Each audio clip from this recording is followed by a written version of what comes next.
Depuis le 8 juillet, le petit Émile, 2 ans et demi, cesse de volatiliser. Un récit met aujourd'hui à mal un habitant, proche de Léo, principal suspect. La suite après la publicité depuis le 8 juillet, cette affaire a comme endeuillé le Haut-Vernay. C'est là-bas, alors que les vacances familiales allaient démarrer que le petit Émile, 2 ans et demi, a disparu. Volatilisé depuis, il n'a plus donné signe de vie. Malgré les recherches entamées par les autorités, les témoignages récoltés et les battues organisées, le petit garçon n'a pas été retrouvé. Depuis, forcément, ce fait divers si mystérieux laisse place à d'innombrables scénarios et rumeurs. Les soupçons se porteraient jusqu'ici sur un jeune agriculteur de la région, Léo. Et désormais un récit serait de plus en plus jugé suspect aux yeux des enquêteurs, comme le fait savoir le nouveau détective. Rappelons que le matin de la disparition du gamin, une altercation a éclaté entre Léo, 16 ans, et le grand-père d'Émile. Le fait que ce dernier a la réputation de rouler très vite n'a pas aidé à lui faire une belle image dans le village. Mais pour le moment, une perquisition a eu lieu à son domicile n'aurait rien donné.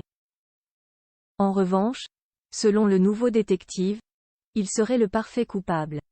Le jour du drame, Léo aurait traversé en tracteur le hameau en allant faire les foins sur ses terres. Il roulait trop vite, comme d'habitude, et aurait renversé le petit Émile qui était sorti dans la rue.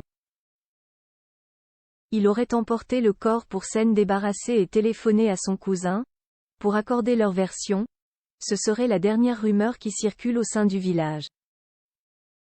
Et puis, il y a aussi Marc, le cousin de Léo. Tous les deux sont très proches. Et Léo aurait passé un coup de téléphone à Marc, dans l'après-midi de la disparition d'Émile, 2 ans et demi.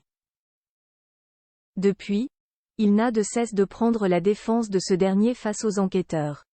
Le nouveau détective va jusqu'à penser que Marc pourrait en réalité couvrir Léo. Lors d'un de ses témoignages, il aurait ainsi assuré voir le petit garçon grimper dans l'herbe vers la montagne. Un témoignage qui s'oppose à celui d'un autre témoin qui assure qu'il marchait de l'autre côté. Et les chiens renifleurs donnent raison à cette deuxième version. Par son récit, Marc éloigne l'enfant de la route. Mentirait-il pour couvrir son cousin Léo? Se pose comme question le nouveau détective. La suite après la publicité.